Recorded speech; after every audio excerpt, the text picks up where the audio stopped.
Hi, Ryan. Ryan from Mother. Hello. Hello. Thank you for your time today. Oh, my pleasure. Thank you for having me. I can see you're in a tour bus because you are now on a tour. So where are you right now?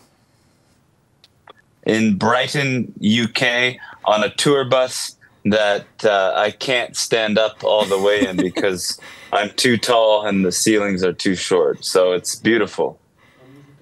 How is it on a tour nowadays? What's the vibe? The vibe is positive, exciting. We've been in the UK for almost 3 weeks. So, lots of, I don't know, English food and rain. Oh, yeah. So English vibe, English food and English weather. Yeah, dry humor. Dry humor, okay. And what is your favorite British food, actually? Probably just like fish and chips. Oh, so the classic. Yeah, which is good because we're in Brighton, so they have a pier. It's a pier town. There's a nice ocean view, so perfect. But are you excited about actually going to the Europe, the part on the land, not the island? Maybe not just for the food, but also for the tour. Is actually the European audience maybe different than the British one? I think so. I think maybe the European audience is a little more reserved in a sophisticated manner.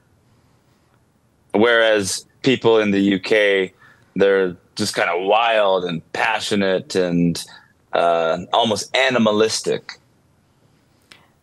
In a lot of interviews, of course, everybody's asking you about the TikTok when you became viral, and you are answering that your audience kind of changed because of it, that the younger people came in because, the Gen Z and, of course, the younger millennial are on TikTok, kind of discovered Mother and the older music of yours. So who is now the audience of Mother?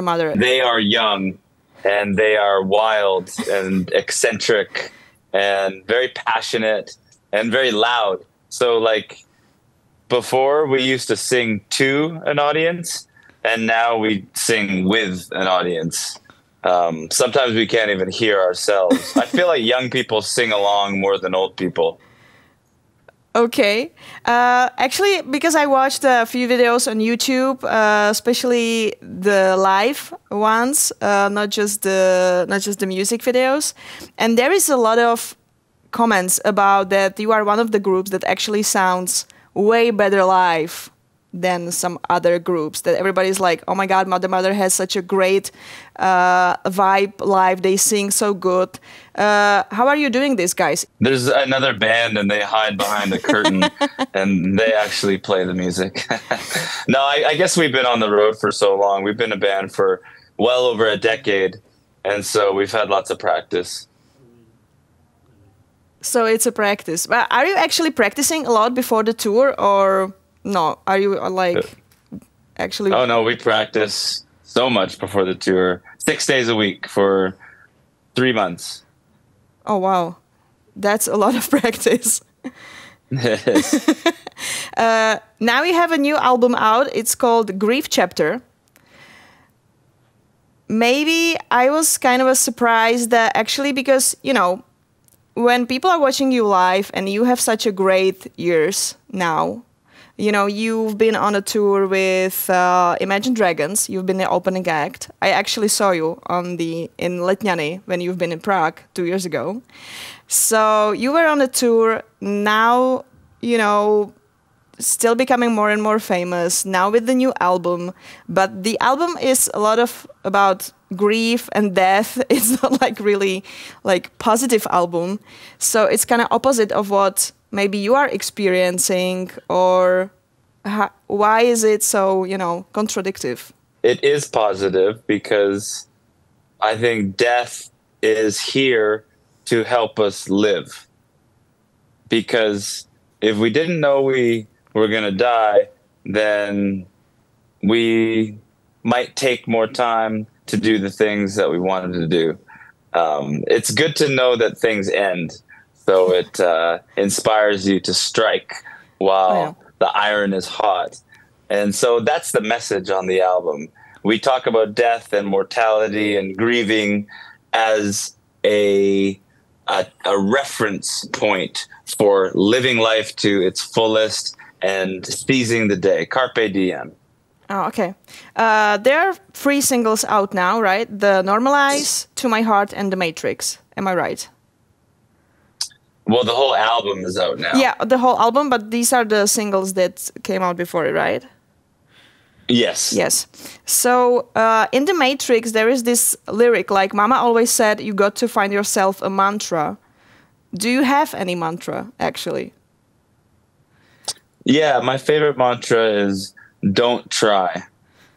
Don't try. Don't try. But I thought that you are the person who is actually always trying everything, something new and exploring. Well, I think it means do, be, and don't try to do. Oh, yeah, like be legit about when you're doing it, like mean it, something like that. Yeah, and be effortless, and I guess don't think. Like trying makes me think of contemplating, whereas you just want to do your life. Yeah. You just want to write your song.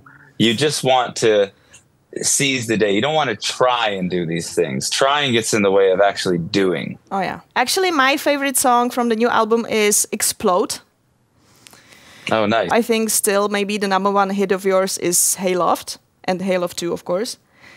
But do you think, is there maybe some hidden gem still in your discography? Maybe some song, you know, it's a big hit. I sure hope so. That would be nice. I guess time will tell. I think they should all be hits myself. But I'm biased. I'm like a parent who loves his children too much and thinks that they should all be the rulers of the world. So you don't have like a favorite kid? I have favorites for sure. Absolutely. And who are they? I mean, there's a song called Happy that I really love. It's one of my favorites. It's I don't think it's going to be a hit, though. It should be, but I don't think it will be. Why, though? Why do you think it's not going to be a hit? It's probably too long. Oh.